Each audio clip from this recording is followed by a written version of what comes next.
Welcome back. Now, if I was being chased by a lion, hasn't happened yet, but you never know, I would go to the nearest tree and climb up it.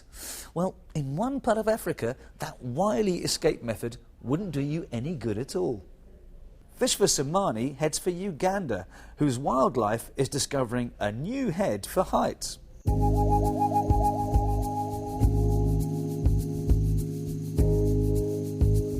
The epic views from Queen Elizabeth National Park's Moya Peninsula span out for miles.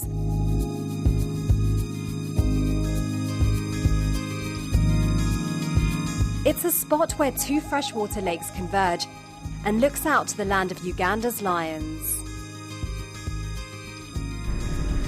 So it's around 9 o'clock in the morning and we just heard that there's a lioness and her cubs up a tree not too far away from where we are, so we're going to go and check it out.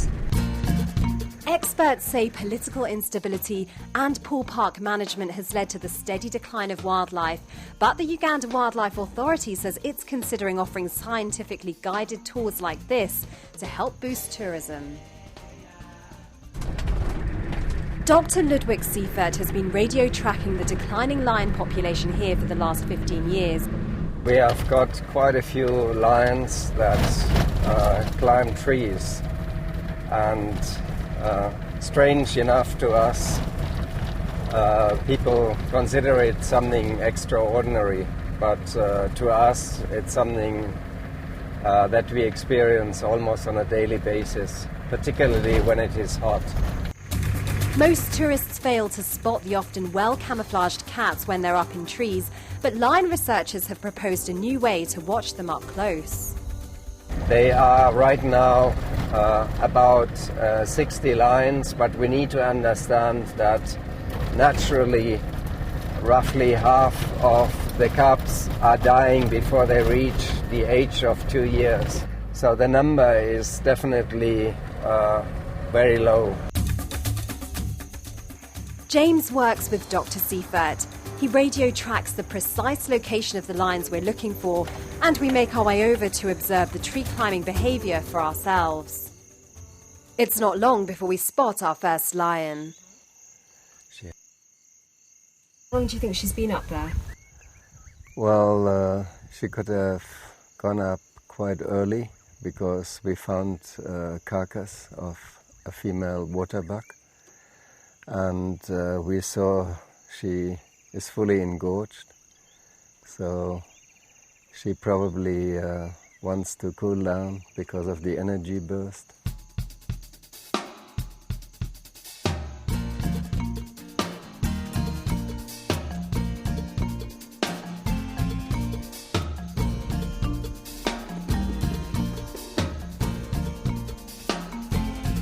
It's a national park that derives its name from its most regal visitor. Queen Elizabeth visited Uganda in 1953 and again in 2007. She stayed in the Queen's Cottage, which was built in her honour.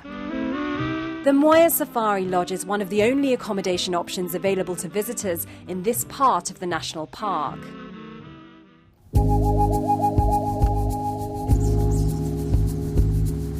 With the option to see wild game from both water and land, Queen Elizabeth National Park should be attracting larger numbers. So by offering tourists unrivaled insights into animal behaviour, these scientifically guided tours could be the answer.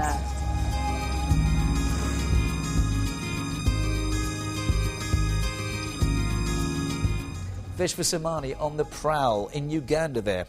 And finally today, a horticultural treat.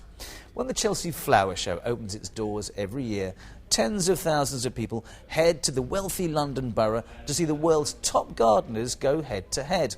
Well, this year's event is already underway and tickets were sold out quite some time ago. But did you know that one of the entries this time has a little bit of fast-track magic dust sprinkled all over it? We sent our resident botanist, Keith Wallace, to lend a hand with the Australia garden.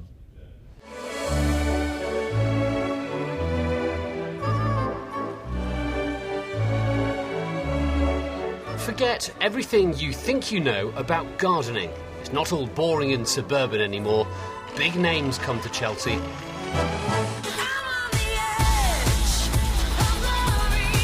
And And that's why this year Melbourne's Royal Botanical Gardens flew their best and brightest minds halfway around the world to compete for a gold medal.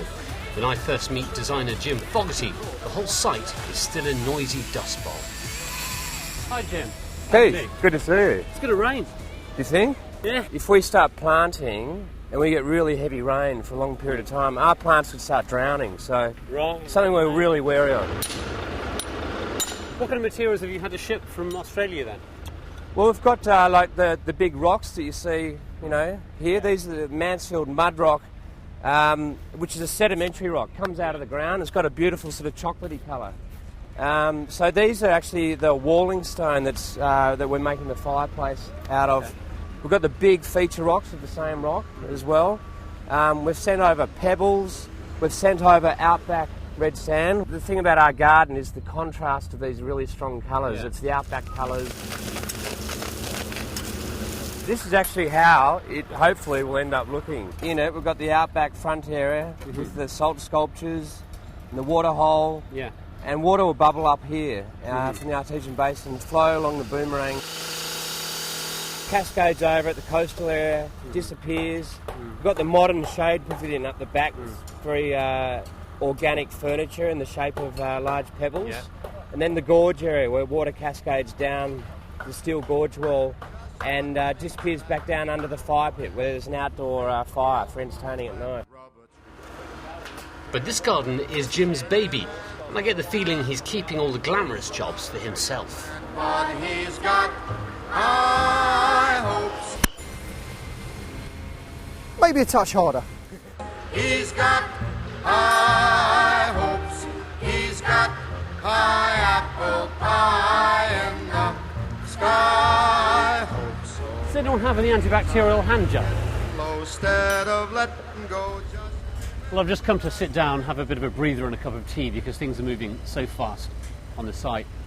You can really see why there's a buzz about this place. On show days, this place will be flooded with people. Only about 150,000 tickets have been made available intentionally. But on show day, the outside of this place will be lined with touts, and tickets will change hands out there for a couple of $100 each.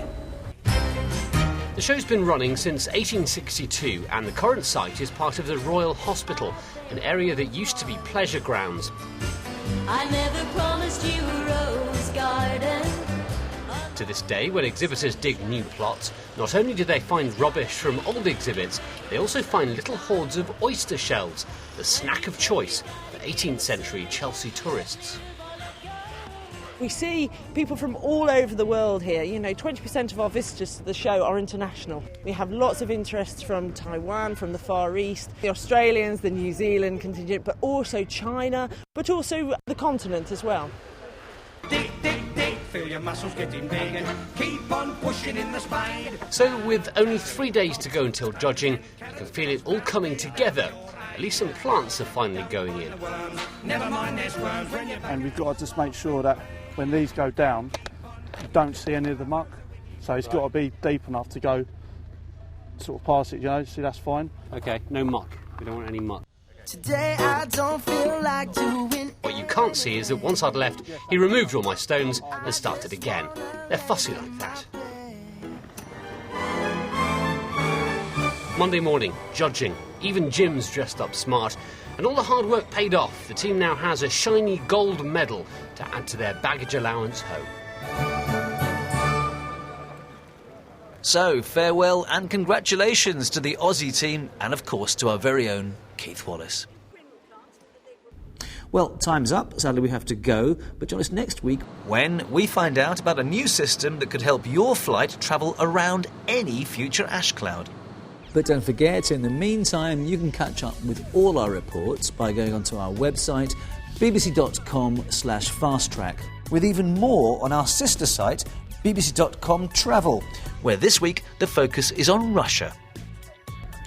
So until next time, from me and the rest of the Fast Track team, thanks for watching and goodbye.